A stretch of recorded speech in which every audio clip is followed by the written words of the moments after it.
Bonjour, José Surac, je suis ariégeois, j'habite sur Saverdun. Je pratique le sport depuis très longtemps, même tout jeune j'aimais bien courir. La course à pied m'a toujours passionné. Donc après j'ai été inscrit à l'école de rugby de Saverdun. Donc j'ai fait une vingtaine d'années donc, au club de Saverdun, à l'UAS Rugby.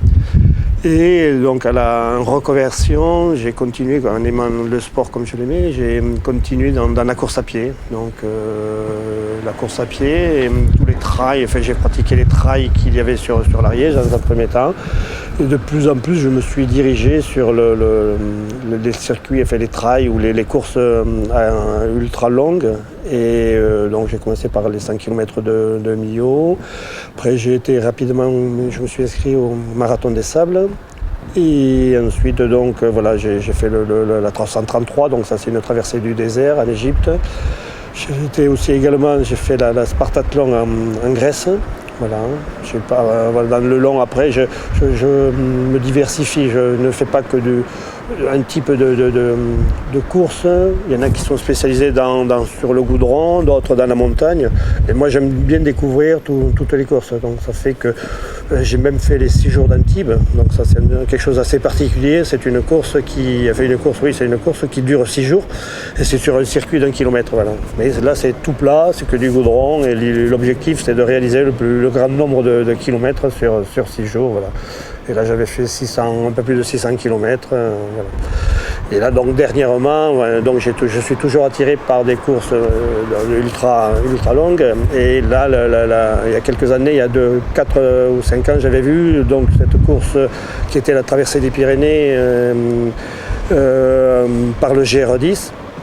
Et donc ça c'est quelque chose qui de suite m'a un peu attiré, même si comme tout le monde j'étais impressionné par les chiffres. Et petit à petit j'ai un peu apprivoisé, j'ai commencé à voir comment on pouvait l'aborder et très rapidement j'ai vu que quelque part je pouvais au moins m'inscrire et prendre le départ, quoi, voilà. Et donc je me suis entraîné pendant 4 mois. Il aurait fallu peut-être un peu plus d'entraînement. Et donc je m'entraînais sur le circuit du GR10 ariégeois, qui est le circuit quand même le plus compliqué sur toute la traversée, quoi. Tous les participants ont reconnu que la partie ariégeoise est la plus compliquée, la plus difficile. Elle est assez accidentée, elle est fort dénivelée. Voilà. Qu'est-ce qui a été le plus dur finalement dans cette course? Est-ce que c'est la longueur, est-ce que le dénivelé, est-ce que c'est le fait d'être seul? Il y a eu des moments où vous avez eu envie d'abandonner, des choses comme ça? Alors abandonner pas trop, parce que dans ma tête je m'étais un peu organisé, j'avais essayé d'enlever un peu ce stress de l'abandon. Et je m'étais dit, quoi qu'il en soit, l'organisation donne 17 jours pour le terminer. Elle était présente pendant 17 jours et moi dans ma tête, je m'étais dit, même si je dois m'arrêter un jour ou deux par rapport à une blessure ou autre, si je devais récupérer, je traverserai les Pyrénées. Moi, l'objectif, pour moi, symboliquement, je voulais traverser les Pyrénées sur le GR10. Tous les matins, on est aux portes des Pyrénées, donc traverser le GR10, pour moi, c'était un rêve pratiquement. Et donc, je m'étais retiré cette pression. Et après le plus dur c'est la gestion du sommeil, quoi. La gestion du sommeil, au début on est tous un peu excités, tout le monde essayait de trouver son rythme de sommeil. Et ça a été le plus dur, quoi. Le plus dur parce que on écoutait un peu ce que les anciens, ce qui avaient déjà couru, faisaient. Donc ils se levaient à 3 heures, ou d'autres à 2 heures, d'autres à 1 heure. Et donc on dormait que 1-2 heures par jour. Par nuit, quoi, je veux dire. Donc ça n'a pas duré longtemps, quoi. Très rapidement, on a manqué de sommeil. Enfin, les nouveaux, quoi. On a manqué de sommeil. Et il a fallu se réorganiser un peu dans son rythme du jour, quoi. Et j'ai même essayé plusieurs formules, hein. À un moment donné, j'ai dit, voyons, je vais essayer la formule. Je vais faire 4 blocs de 4 heures dans la journée. Alors un jour, je me suis levé à 1 heure du matin et je suis parti faire des blocs. Et tous les 4 heures, je dormais demi-heure. Et ça, c'est quelque chose que j'ai vite abandonné, ça n'a pas marché. Parce que le soir même, j'avais fait moins de kilomètres et j'étais très très fatigué, quoi. Donc il m'a fallu me réorganiser. Et à la fin, j'avais trouvé le dernier tiers de course et j'ai trouvé le rythme. Je me levais à 4h du matin, je démarrais à 4h30 et le soir, je rentrais à 11h. Donc j'avais à peu près 15 à 17 heures d'activité dans la journée. Mais j'avais un bon rythme, c'est ce qui me convenait le mieux et je faisais beaucoup plus de kilomètres. Voilà. Donc vous disiez au niveau de l'organisation, c'est qu'il n'y a vraiment pas trop d'organisation. C'est-à-dire que voilà, vous étiez un peu livré à vous-même pour vous ravitailler, pour dormir, à part des points bien précis. Donc là, l'organisation est quand même prévue comme ça. Ils nous avertissent dès le départ. Ils nous disent, nous, on vous amènera un tiers de l'hébergement. En gros, pour faire simple, on vous amène un tiers de l'hébergement, un tiers de l'alimentation, de la restauration, et tout le reste, les 2 tiers, vous devez être autonome. C'est-à-dire qu'on part, tout le monde part avec sa carte bleue ou son espèce, et on a un roadbook qui nous dit tel endroit où l'organisation a prévu de l'hébergement et la restauration. Mais seulement on ne tombe pas tout le temps en fin de journée à l'hébergement qui est prévu par l'organisation. Donc soit il faut aller plus loin et ainsi de suite. Alors, l'assistance est autorisée. Normalement c'est autorisé sur les CP, les checkpoints. Bon, après, il y a des gens qui avaient un peu plus d'assistance, mais bon, c'est quand même autorisé. Moi, j'avais le premier tiers jusqu'à Mérens, j'ai couru tout seul, sans assistance. Et après, j'ai des amis sur la partie ariégeoise qui sont venus me rejoindre et m'apporter parce que j'ai rapidement cassé des bâtons.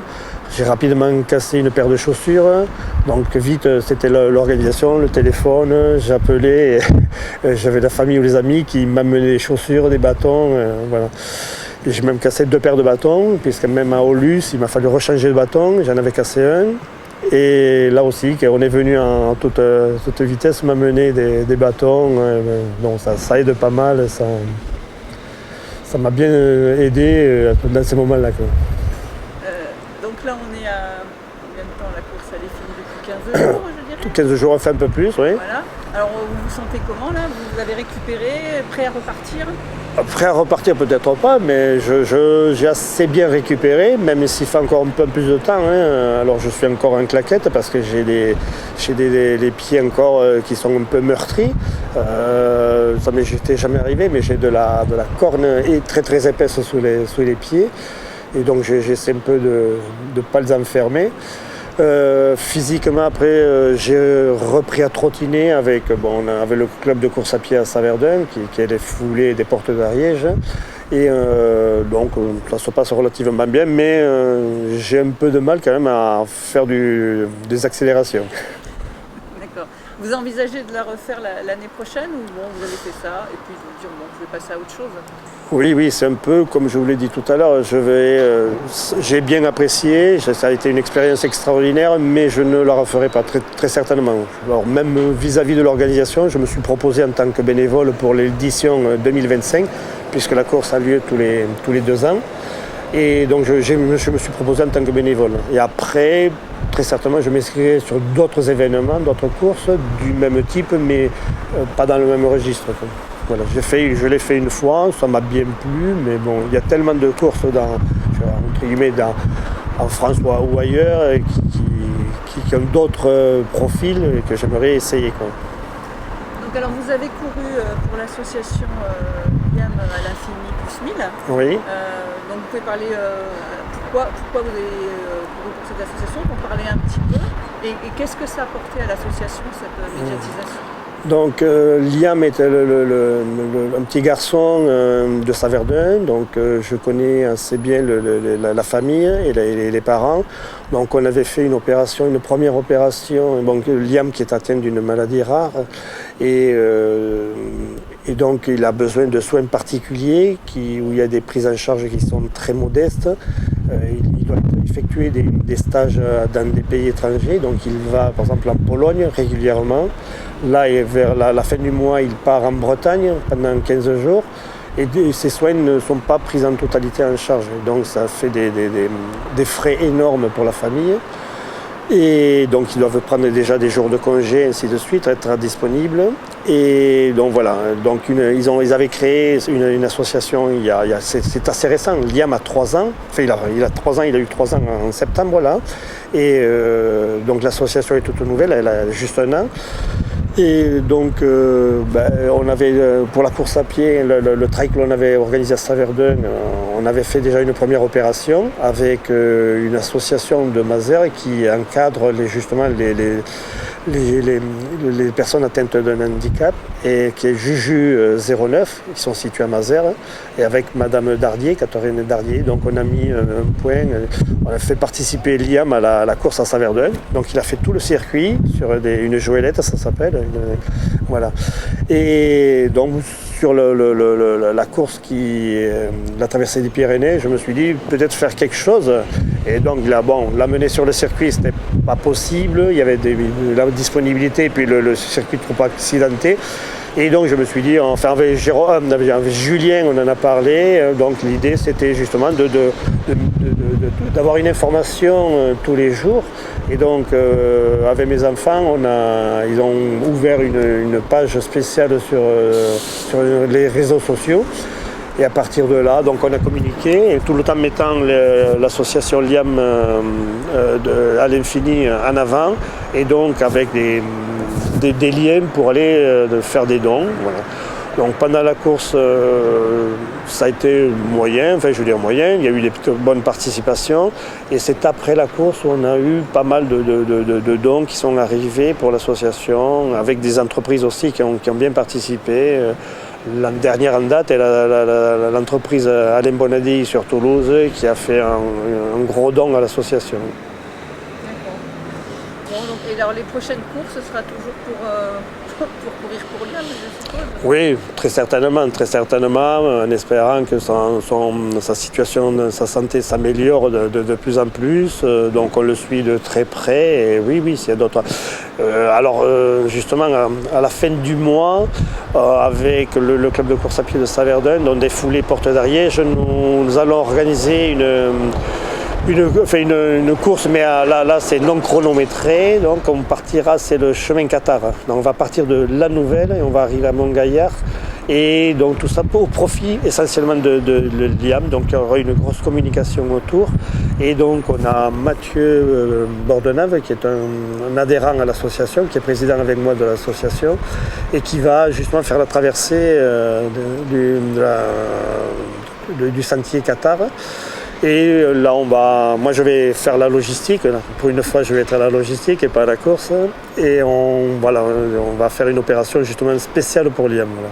D'accord. Bon, j'espère que les Ariégeois seront au rendez-vous. C'est une course, il va falloir payer une participation qui ira à l'association. C'est un peu ça, voilà, qui ira à l'association.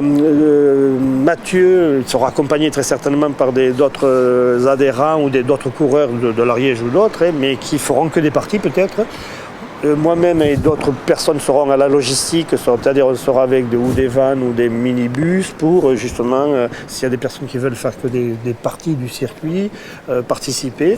Et là par contre, je pense que Liam, avec Juju 09 que je vais contacter, pourra faire une partie du circuit qui sera assez roulante, et justement pour mettre en avant ce qu'on peut faire bien Juju avec l'association Juju 09 de Mazères qui va participer. Et donc si on n'est pas sportif, on n'a pas envie de courir, on peut quand même faire un don à l'association? Complètement, oui, on peut. Justement, on met toujours à disposition le lien. On peut, sans participer, à la course ou la marche. Ça peut être de la marche aussi. Il y aura des marcheurs, des randonneurs. Mais on peut faire le don. Il y a des liens qui vont être mis en place pour faire des dons directs à l'association. Merci Josian. Après, Merci. Vous êtes déplacé jusqu'à une fois. Merci.